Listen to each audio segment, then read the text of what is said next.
दोस्तों, आपने मल्लिकार्जुन ज्योतिर्लिंग के बारे में तो सुना ही होगा। ये भगवान शिव के उन 12 प्रसिद्ध ज्योतिर्लिंगों में से एक है। पर क्या कभी आपने इसके पीछे की कथा के बारे में सुना है? अगर नहीं तो आज हम आपको सुनाएंगे इसके पीछे की कथा। नमस्कार दोस्तों, आप सभी का स्वागत है हमारे चैनल सनातनी कथाएं में। मेरा नाम है शशांक बंसल। तो चलिए शुरू करते हैं।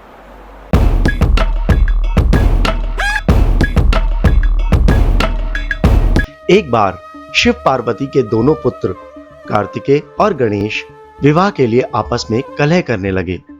कार्तिकेय जी का कहना था कि वह बड़े हैं, इसीलिए उनका विवाह पहले होना चाहिए, किंतु श्री गणेश अपना विवाह पहले कराना चाहते थे। इस झगड़े का फैसला कराने के लिए दोनों अपने माता पिता के पास पहुंचे। उनके माता पिता ने कहा कि यदि कोई इस पृथ्वी की 7 परिक्रमा करके सबसे पहले यहाँ आ जाएगा, हम उसी का विवाह सबसे पहले करा देंगे। शर्त सुनते ही कार्तिकेय जी पृथ्वी की परिक्रमा करने के लिए अपने वाहन मोर को लेकर दौड़ पड़े। इधर स्थूलकाय श्री गणेश जी और उनका वाहन भी चूहा। भला इतनी शीघ्रता से वह परिक्रमा कैसे कर सकते थे? गणेश जी के सामने भारी समस्या उत्पन्न हो गई थी। श्री गणेश जी शरीर से ही स्थूल हैं, किंतु वे बुद्धि के सागर हैं। उन्होंने कुछ सोच विचार किया और अपने माता पार्वती और पिता देवातिदेव महादेव से एक आसन पे आकर बैठने का आग्रह किया। उन दोनों के आसन पर बैठ जाने के बाद श्री गणेश जी ने उनकी 7 परिक्रमा करी, फिर विधि विधान से उनका पूजन भी किया। इस प्रकार श्री गणेश माता पिता की परिक्रमा करके पृथ्वी की परिक्रमा से प्राप्त होने वाले फल की प्राप्ति के अधिकारी बन गए। उनकी चतुर बुद्धि को देखकर शिव और पार्वती दोनों बहुत प्रसन्न हुए। उन्होंने श्री गणेश जी का विवाह भी करा दिया। जब स्वामी कार्तिकेय संपूर्ण पृथ्वी की परिक्रमा करके वापस आए, तब तक श्री गणेश जी का विवाह प्रजापति की 2 पुत्रियां सिद्धि और रिद्धि के साथ हो चुका था। इतना ही नहीं, श्री गणेश जी को उनकी सिद्धि नामक पत्नी से शुभ तथा रिद्धि नामक पत्नी से लाभ, ये 2 पुत्र भी मिले। भ्रमणशील और जगत का कल्याण करने वाले देवर्षि नारद ने स्वामी कार्तिकेय को यह सारा वृतांत सुनाया। श्री गणेश जी का विवाह और उन्हें पुत्र लाभ का समाचार सुनकर स्वामी कार्तिकेय जी नाराज हो उठे। इस प्रकार शिष्टाचार का पालन करते हुए उन्होंने अपने माता पिता के चरण छुए और वहां से चल दिए।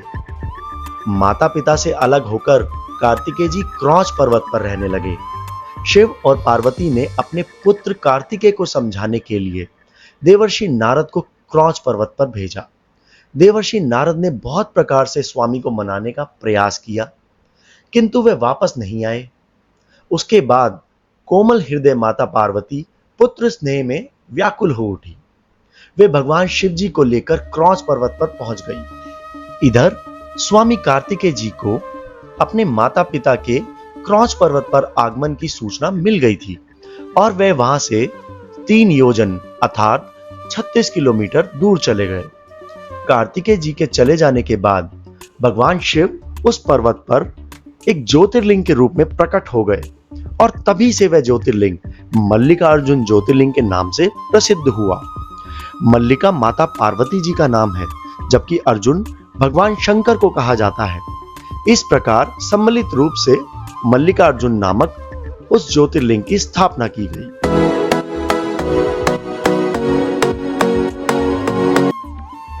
दोस्तों, आंध्र प्रदेश के कृष्णा जिले के कृष्णा नदी के तट पर श्रीशैल पर्वत पर अर्थात श्री क्रौंच पर्वत पर श्री मल्लिकार्जुन विराजमान है। इसे दक्षिण का कैलाश भी कहते हैं।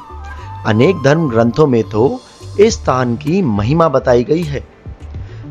महाभारत के अनुसार श्रीशैल पर्वत पर भगवान शिव का पूजन करने से अश्वमेध यज्ञ करने का फल प्राप्त होता है। कुछ ग्रंथों में तो यहां तक लिखा है कि श्रीशैल पर्वत अर्थात श्री क्रौंच पर्वत के शिखर के दर्शन मात्र करने से दर्शकों के सभी प्रकार के कष्ट दूर भाग जाते हैं। उसे अनंत सुखों की प्राप्ति होती है और आवागमन के चक्कर से वह व्यक्ति मुक्त हो जाता है।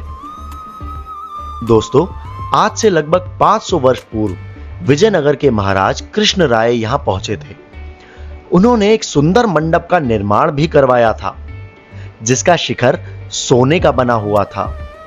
उनके 150 वर्ष बाद महाराज शिवाजी भी मल्लिकार्जुन ज्योतिर्लिंग के दर्शन हेतु क्रॉच पर्वत अर्थात श्रीशैल पर्वत पर पहुंचे थे। उन्होंने मंदिर से थोड़ी ही दूर पर यात्रियों के लिए एक उत्तम धर्मशाला बनवाई थी। इस पर्वत पर बहुत से शिवलिंग मिलते हैं। यहां पर महाशिवरात्रि के दिन मेला लगता है। मंदिर के पास जगदम्बा का भी एक स्थान है। यहां पर मां पार्वती को भ्रमरंभा कहा जाता है। मल्लिकार्जुन ज्योतिर्लिंग की पहाड़ी से 5 किलोमीटर नीचे पाताल गंगा के नाम से प्रसिद्ध कृष्णा नदी है, जिसमें स्नान करने का महत्व शास्त्रों में वर्णित है। तो दोस्तों, ये थी मल्लिकार्जुन ज्योतिर्लिंग की कथा। अगर आपको ये कथा पसंद आई हो तो इसे लाइक करें, अपने दोस्तों के साथ शेयर करें और चैनल को सब्सक्राइब करें। और हाँ, बेल आइकन दबाना ना भूलें ताकि इसी तरीके की अगली वीडियो का नोटिफिकेशन आपको सबसे पहले मिले। तब तक के लिए हर हर महादेव, जय श्री राम।